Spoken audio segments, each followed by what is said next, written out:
Do you need encouragement to turn tragedies into your own triumphant life story? If so, this podcast is for you. Listen to powerful guests who have persevered through challenges so you can gain strength to build your championship life. The host of Professor of Perseverance podcast, Dr. James Purdue. Hey, come on in. It's time for us to get started. Time to get some motivation, some inspiration.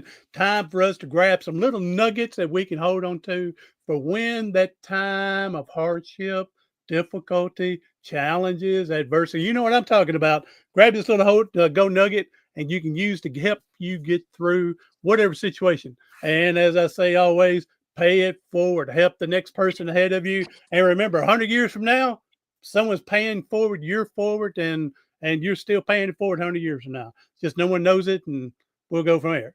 All right, today, hey, we're one of my favorites. Again, we're getting started here. Anytime it's sports, I'm all involved. So, all right, this guy here, he said he was once called a 12-time national champ, 3-time Olympic trials champ, and Team USA captain. He was, I guess, known as the vegan boxer. All right, so we're going to learn from him because tragedy comes along here. He gets a 1-year suspension that changes everything for him. So welcome to the show. And I love the name Cam Awesome. Yes, I said awesome. That's his last name. Awesome. All right.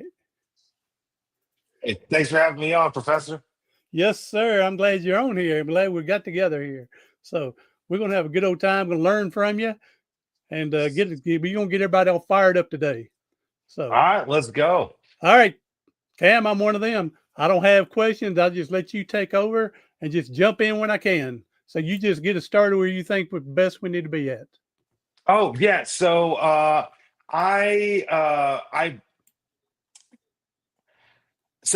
believe in magic. Okay. There we go.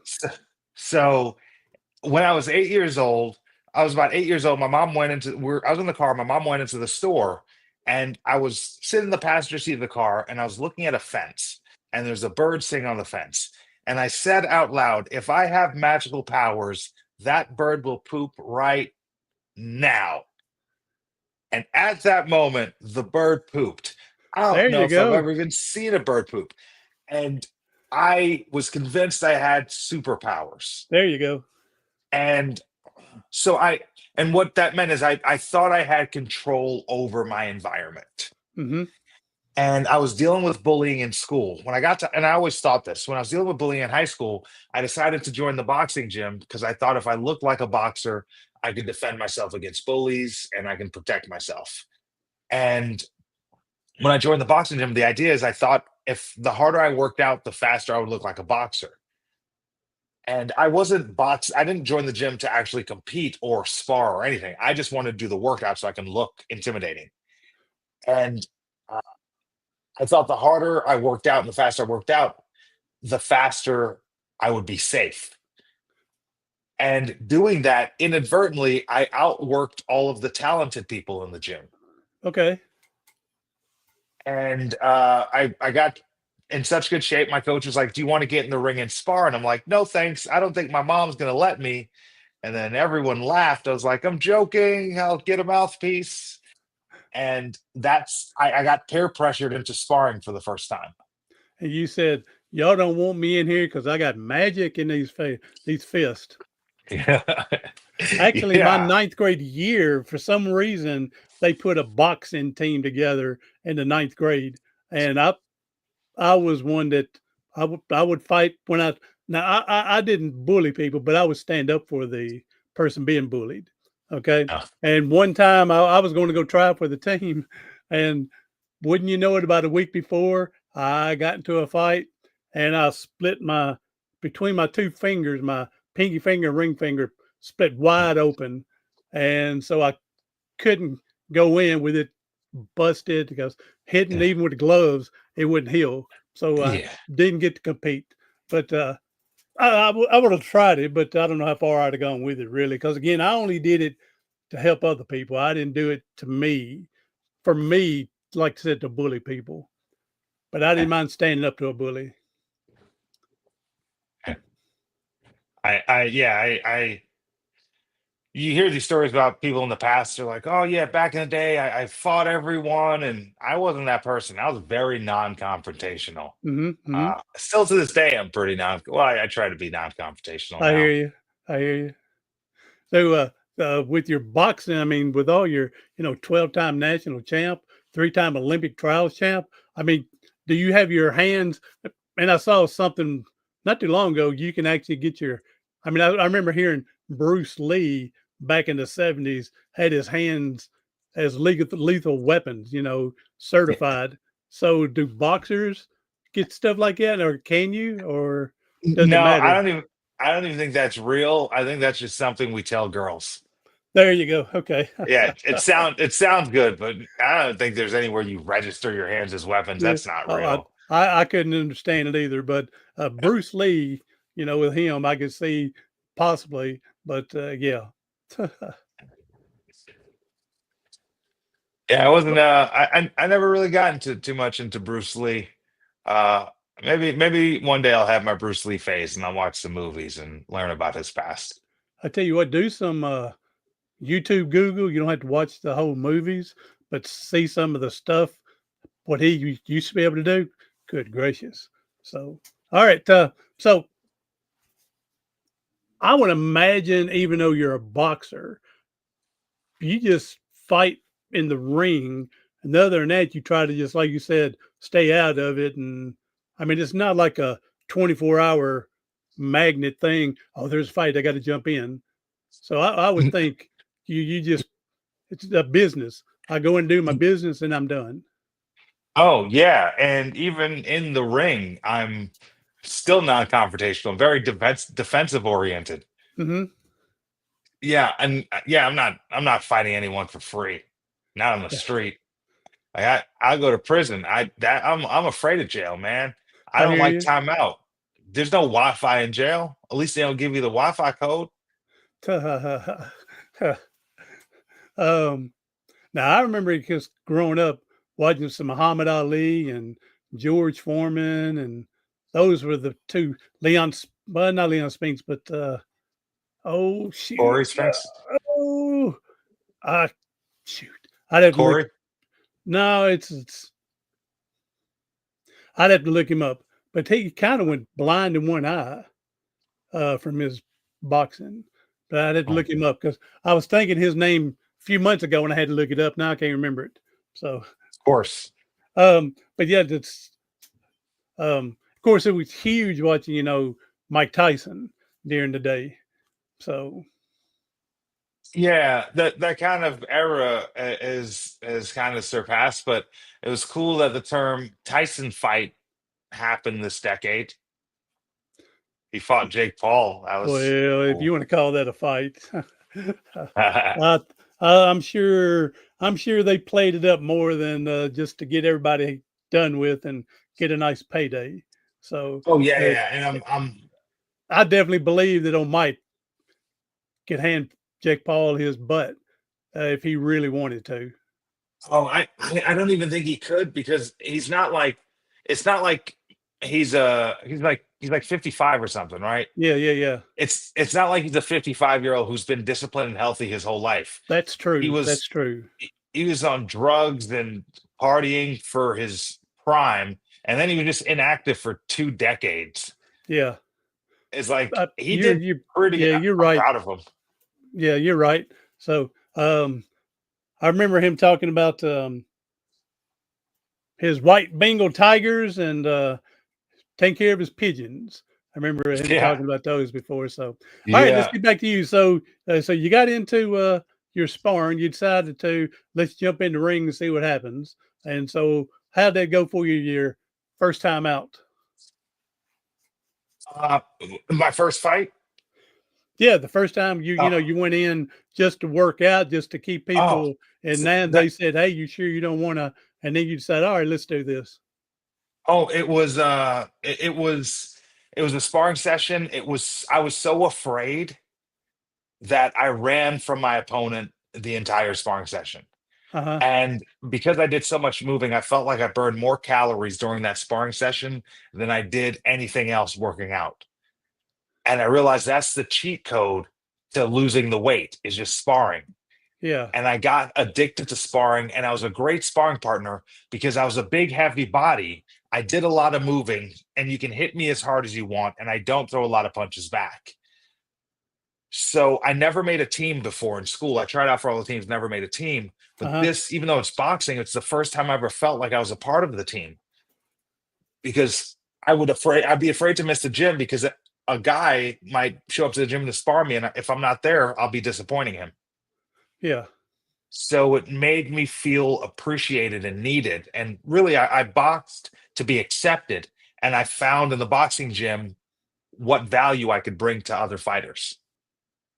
Now I would imagine, because I was like I said, I've never really boxed.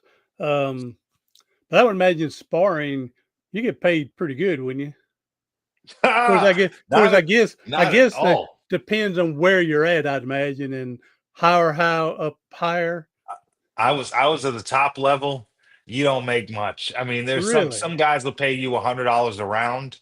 Okay. Uh, and I mean, you spar 6 to 10 rounds, you make $1,000, but that's not great money. And Yeah.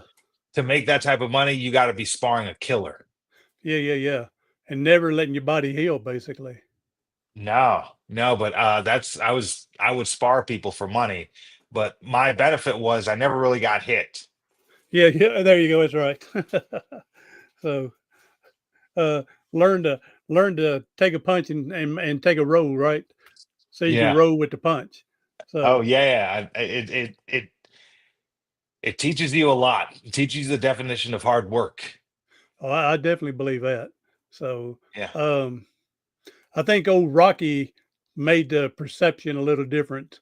You know, people thinking they could box and because they watched Rocky. So I think Yeah. it's a little different than in the real world.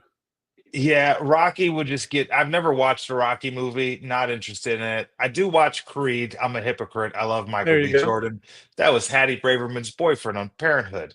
I Uh-huh. digress. The idea is like Rocky made people think you could, because Rocky was just a mentally handicapped person with a Yeah. speech impediment, and the harder he got hit, the more he got hit, the stronger he became. That's not how real boxing works. No, no, no, no. And when I tell people I box, it's like, oh, like Rocky, I'm like, definitely not like Rocky. Uh yeah, so I'm big on defense, and I don't like that movies always portray boxers in a negative light. Like we're always like angry or frustrated or unintelligent. I tell And you, I grew up thinking when it said based on a true story, I'm going, all right, yes, I like these true story stuff. And then the very first time I finally realized that based on a true story doesn't mean it's true. I mean, there's they bits just and use the pieces, character's name. yeah, bits and pieces of it that's true. But I remember watching the movie Remember the Titans, and then I read the book afterwards, and I'm going, Oh, "This is nothing what the movie is."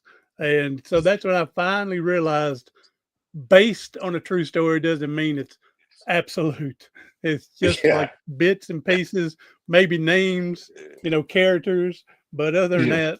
that, but it took me a long time to figure it out.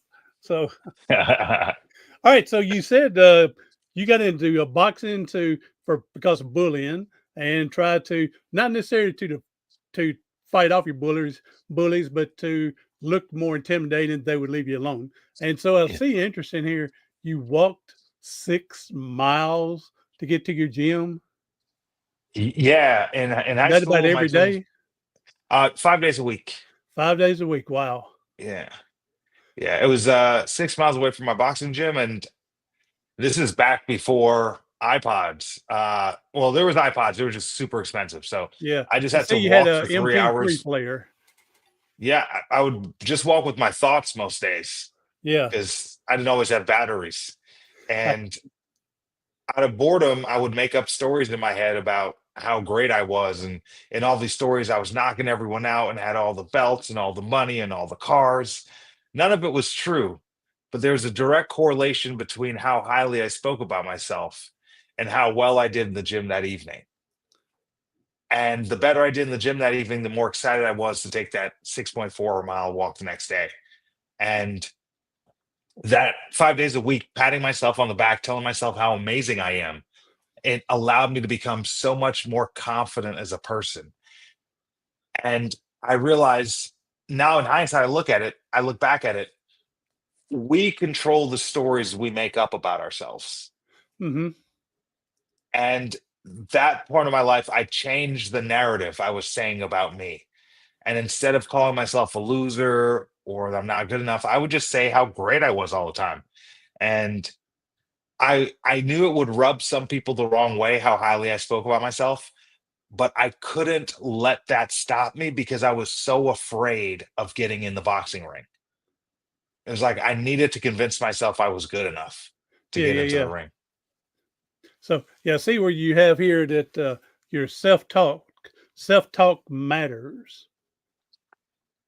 What you seek is what you find. Yeah. Yeah. So I think we create our own existence and our own reality. What we believe is real. Even if you say, "Oh, I'm bad with technology," as soon as you run into some difficulties with technology, you throw your hands up. You're like, "Oh, That's wait, right. I'm bad at technology." So you stop. But if you say, "Oh, I can figure this out," you'll Google it, you'll look online, and you'll learn and you'll figure it out. And if you were to start doing that back in the iPhone 8 era, do you know how much better you would be at technology right now? Oh yeah. But so often we say things and that truth comes into existence. Yeah, I believe I You can, believe like you're talking right there, like that, because we are our own worst self critic. You know, we go and try to do something, and you hear your friends or family, other people going, "Why you want to try that? You're going to fail. That's not going to be good for you. I wouldn't waste my time on it." And then you're believing what they're hearing, but you're the ones finally going, "Yeah, they're right. I won't be able to." Or we have that mindset, hey, if I go give it a try, worst thing that happened is I fail. But I'm going to learn something from it. So yeah, I'm like it. yeah. I'm like it. You gotta build yourself up, and I don't want to say make yourself better than you really are, but you want to feel like you're better than you really are. Oh, s- Just by talking your way up. oh, you don't rise to your potential. You land at your internal dialogue. So I was a super confident boxer. I was walking to the gym all the time, telling myself I was so great. Within 2 years of this, I became the number one heavyweight boxer in the country. I won nationals in 2008, 9, 10, 11, 2012. I won the US Olympic trials. I'm headed to represent US in the London Olympics. And then I was kicked off the Olympic team for not filling out paperwork. Wow. I left the country, forgot to tell the drug testing agency. They showed up to my home to give me a random drug test. I wasn't there. Missed drug test is a positive drug test. I was suspended for a positive drug test, even though I tested negative in Azerbaijan in the tournament I even competed in. Yeah. And I beat myself up so much over this decision. And I was so mad at myself. And after my year suspension, it was time for me to go back to boxing, but I was still beating myself up. I'm like, you Yeah. loser, your life's falling apart. You can't do anything right. And one day I was really beating myself up, and I realized there's a difference between me in 2012 when I was suspended and the me that was walking to the gym in high school. One of us liked me. Mm. I used to be this confident, cocky person. And one of the prominent comments in social media was, I bet he's humble now. And I looked up the definition of humble. Have you ever done this? Not really. No, I just Okay. used the word. So the definition is ha- having or showing a low or modest estimate of one's own importance.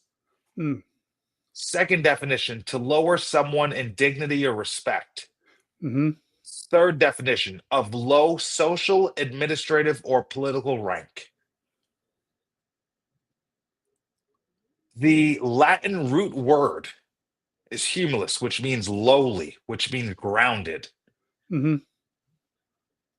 You cannot tell people to strive for the stars while remaining grounded. Both don't work. We've been so conditioned from childhood to never shine too much.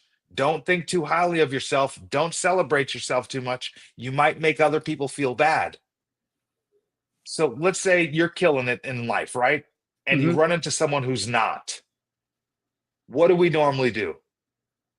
We humble ourselves down, not to even them, lower than them so they can feel good about themselves. Mm. So my question is, in this scenario, who does being humble serve? You just lowered your value. Yeah, it's And not this you. person, and it's not them because this person here doesn't have a realistic view. Yeah. So when I got suspended, and what brought this up is you said you should see of yourself as not too big of a light, but yeah, see yourself in the greatest light possible. So I decided to throw humility out the window, and I decided to legally change my last name to Awesome and believe in myself once again. No one's going to believe in you until you believe in yourself. Amen. So this was the first, and you don't have to change your last name to Awesome to believe in yourself. I just thought it'd be funny. Turns out it was. Hey, I love it. I love it. Told you I'm going to change mine to Professor of Perseverance. I So love it. there you go. So, all right. Looking over here, it says, what attitude dictates your next move? Nah, I don't want to hear that one. I want to hear this one. Hard work is key, but smart work is how you win. There we go. Yeah. So in boxing, when I was working out, I when I first joined the gym, they knew I didn't want to be a fighter, so they just let me use their equipment. They didn't teach me anything. Yeah. So I just looked what other boxers were doing. I tried to make sense of it, and I did what made sense. So it allowed me the position to question everything. So I would see the way boxers would stand, I would stand that way. I'd see the way they hold their hands, I held up my hands that way. But when I would see something that didn't make sense, I would question it. And if I didn't like the answer, I just didn't do it. There's some things there's a waste of time, like the speed bag, right? Yeah. Boxers love hitting that. Do you know the purpose of it? I have no idea. A lot of people say hand-eye coordination. That's what So that's would have been my thought. I saw when I would see a boxer hit that, I'm like, hey, why are you hitting that? They're like hand-eye coordination. I'm like, I bet you can't hit it with your eyes closed. And they close their eyes and they prove me wrong while simultaneously proving me right. Because if you can hit it with your eyes closed, it's not hand-eye coordination. At best, it's hand-ear coordination. And I don't know how Mm. that serves me as a fight. Yeah. Here's why this is relevant. The average boxer hits the speed bag 4 rounds of workout. The average boxer, let's say, works out 250 days a year. That's 1,000 rounds. That works out to be 69 hours. If you had an extra 69 hours a year to improve on a skill in boxing, would you do something that looked cool but served really no purpose? Or would you establish a jab? Would you work on your defense? Would you improve your conditioning? You see, the reason why someone hits the speed bag is because they saw a boxer before them hit the speed bag. Mm. And that boxer saw someone before them hit the speed bag. And that boxer saw one before them Yeah. hit the Yeah. speed bag. But has anyone thought the first person to do something might have been dumb? Yeah. Yep. Dumb people used to exist, and tradition stunts growth. How many things do we do that we're doing because we saw someone else do it? And I think when you ask these questions, that's when innovation happens.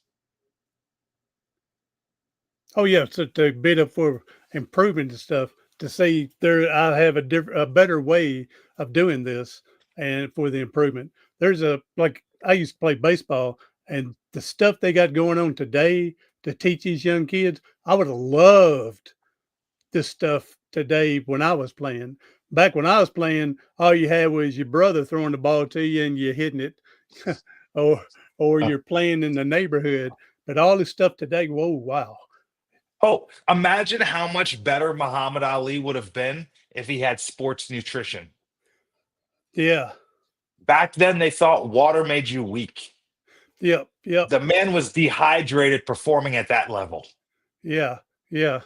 So, and you won't believe this, but where I taught at, one of our other coaches still believed that in the year, 2008, you know, telling his players that water is weak and wouldn't let them.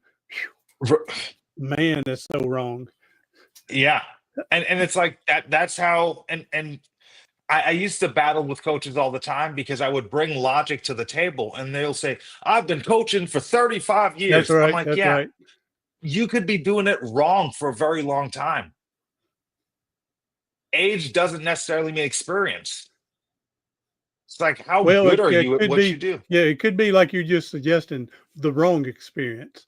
Yeah, that I don't say I don't care, but um, the majority of everything you've got to be able to grow and mature, and yeah, interweave what you've learned with new stuff that's coming out. To sit back with the old 35 years the way I've done it, and not upgrade to what's new now. Yeah, that's just Yeah. closed minded.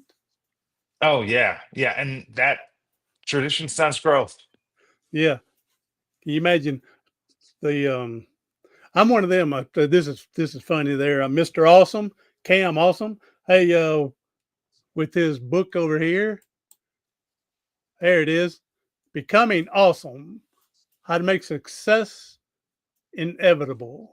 So, all right, so everybody get you a copy of Becoming Awesome by Cam Awesome, Y- Cam F Yeah. Awesome. Yeah. I What I was just, going to say yeah. is with yeah, can you? I'm one of them that want to learn more, and I study more about how we became like the first open heart surgery and where it's at today. People back then were dying more frequently than today, plus the new technology, plus the new way of doing it. But I'm one of them, like the first time that Ben Franklin, I'm a spinal cord injury there, Cam. And one of our things, we get a lot of UTIs. And it used to be the number one killer for spinal cord injuries because we couldn't urinate like you, the Yeah. normal. We don't get all the urine out. So all that bacteria builds up, get infections, and would kill us back then. But Ben Franklin all of a sudden goes, you know, I think if I take his straw and stick it down that dude's penis, I bet you he'll be able to empty that bladder better. And then that is where we're at today with these catheters. And now the number one killer for most people like me is heart failure because we don't get enough exercise. So we have antibiotics and everything like that. So I'm one of them that likes to see the progression, how things changed for the better. Oh yeah. I'm addicted to growth. I love Yeah. before and after pictures. I love seeing like the progression of things because to me, it just shows proof that things can be created, that you can become better. Oh yeah. Like, yeah, it's living proof. So Especially with I today's love that. technology and way, people are thinking of jobs 20 years from now that's not even invented. They're preparing themselves for it, you know, for whatever it's going to be. So Yeah. now let me go back and ask this question here. You had your year suspension. You finally made a comeback and wanted to see, how did that work? And now I'm going to ask Uh, this question here because I don't know anything again about the boxing, and I guess because it's the Olympics and everything. But how can they get away? I understand if you're not there, they can't get a sample. And then how can they say, well, it's positive, let's go? I mean, I know they can't chase you down forever to get that test. I understand that, but I just don't see how they can say it's automatically positive. I mean, I think they would withdraw you just because you're not there. yeah. So they do that because if you are positive, you could just avoid the test. And it's a random test. They show up at any time. I was the Oh, that first under person to that be, understand. I'm just saying, how can they? I'll explain. So I'm the first one to be suspended for it. It wasn't really an offense. Technically, it was, but it was after Lance Armstrong went on Oprah. Oh It was yeah, around yeah, that yeah, time. And the drug testing agency started cracking down on minor infractions to show they are not to be messed with. yeah. I was one of those who was made an Fell in example the of. net at that time. Yeah. So I'm one of them. Also, Yeah. the big thing with, again, I'm with baseball there, Cam, and Barry Bonds having a hard time getting in the Hall of Fame because he thinks he juiced up. Mark McGuire, he admitted about using certain things. Uh, Roger Clemens, all these people claim, but what they juiced What? up with, No, but wait a minute, their hold on, heads just got what bigger. they juiced up with is not on the list of do not take. So I don't see how they can be penalized if it's not on what not to take. So Yeah, it's been held against them right now with the getting into the Hall of Fame and stuff. yeah. I think it's funny how they're making the Hall of Fame be this whole moral thing. Yeah, yeah, Uh, yeah, yeah, yeah. I Pete agree. Rose should be in the Hall of Fame. Amen, brother. At the point, screw the Hall of Fame. We can acknowledge greatness when we see it, and we know who deserves to be in there. I don't care about that Hall of Fame list because it's political. Yeah. Yeah, Pete Rose should be, and he did make a comment because he passed away just last year, and made a comment that what was it? Oh, he may not be technically in, but he's in because they have his bat, his shoes, when he broke the Ty He's Cobb's record. in the Hall of Fame. Yeah, he's just not in per se, but he's in, yeah. So, but I I think wish they he would go pissed ahead and, someone off personally. well, and I do understand the gambling that he shouldn't be gamble on his own team. I understand that more than Did but he bet again, on himself to win? yeah, he was betting on his team. I To don't know if win? it's to win or lose. Okay, because that plays a big part. Yeah, If yeah, you're betting yeah, on your team to win, hell yeah, bro, that's confidence. yeah. It's But double. I Let's think it double my was. contract. I don't know the whole detail, but it was win or lose. I don't know the thing because then he can manipulate a game on the losing. Yeah. So, but I don't know the whole thing on that. But I do understand the gambling. But okay, all right, the thing. But I saw just last week he had interviewed with someone, and he says gambling didn't give him the hit record. He actually performed and got the hit record. Gambling didn't get him the 2 batting records for that. Patton didn't get him the 5 Gold Gloves. It didn't get him, and so I understand his per se on that, but I understand that don't gamble on the thing. But uh, Yeah. he's Well, paid his well, due. He's paid his due long ago, and he should be there. I'm going to do a podcast one day. We're going to talk about Pete Rose, and also Dale Murphy needs to be in the Hall of Fame. So who's Dale? Dale Murphy played for the Braves and whoever else afterwards. But the only reason I say not the only reason, but he was a good ball player. But the main reason I'm for Dale Murphy and the Braves, he won MVP in 82 and 83, 2 years. When I was in high school, I won MVP 82 and 80. So Oh. that's why I'm all for Dale Murphy. He was, I think, 2 or 3 home runs away from having 400 in the thing. I wish he'd have hung in for those couple of more hits, but I think he deserves to be in it too.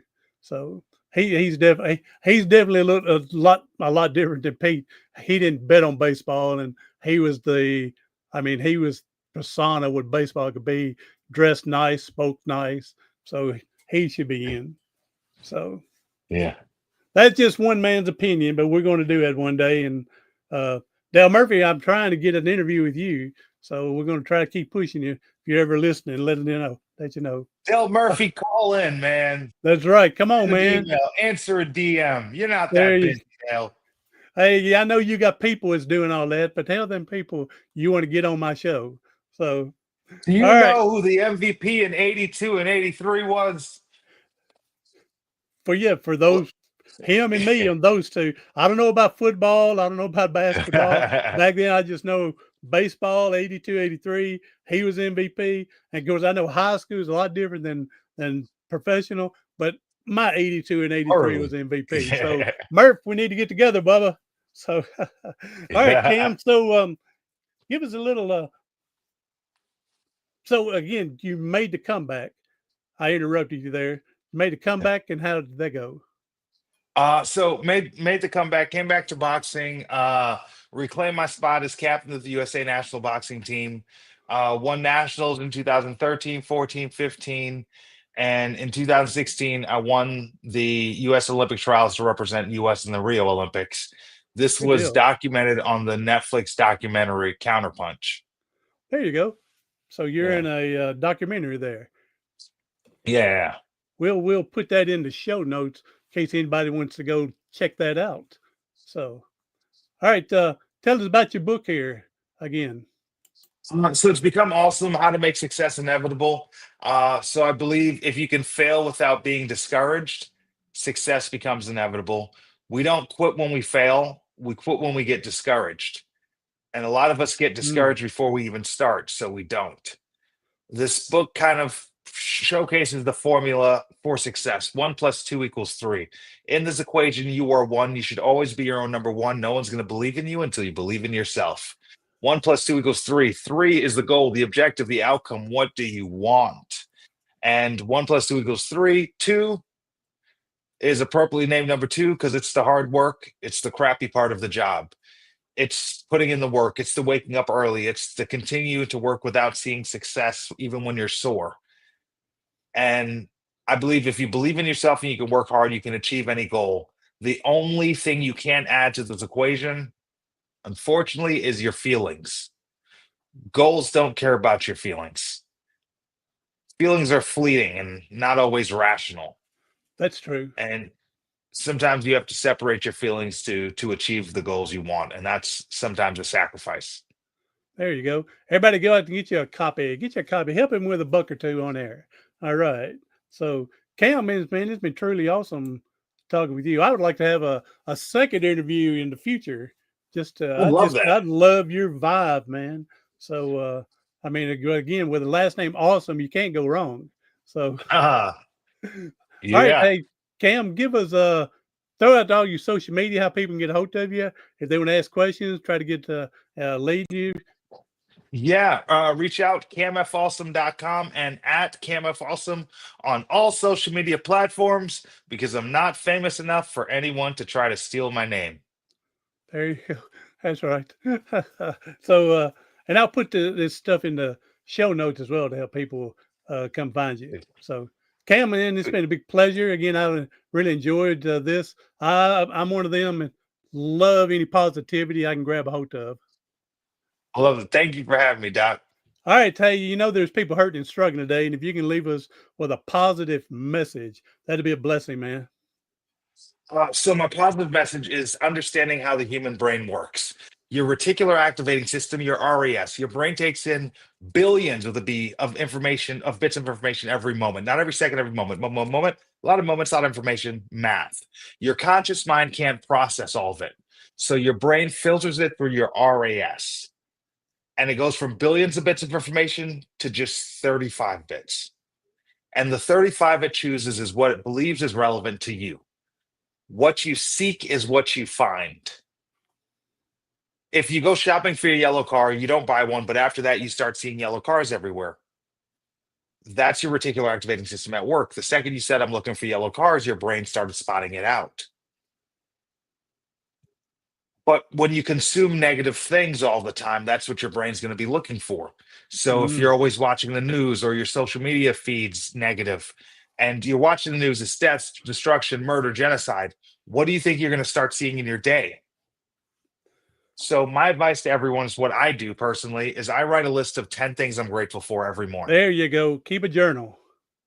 And I never repeat anything in this list. I've been doing this every day since July 26, 2021. And basically, it's just a running list. Every day, I write 10 things that's basically going right in my life. And when I leave my house, I start to see more things going right in my life. You control the reality you exist within. Use your personal inner dialogue to create the story where you're a winner. Amen, brother. Yeah, we're gonna be a winner some way, one way or another. Whether you like it or not, people, we're gonna be a You winner. already are. All right. All right, Cam. Hey, buddy, thank you for being here. And again, we're gonna catch you with a second one later on. So Sweet. Thanks for having me, buddy. yeah, appreciate you being here. Everybody else, I'm Dr. James Purdue, the professor of perseverance. Do something today, tomorrow, something next week that's going to help you persevere past your paralysis.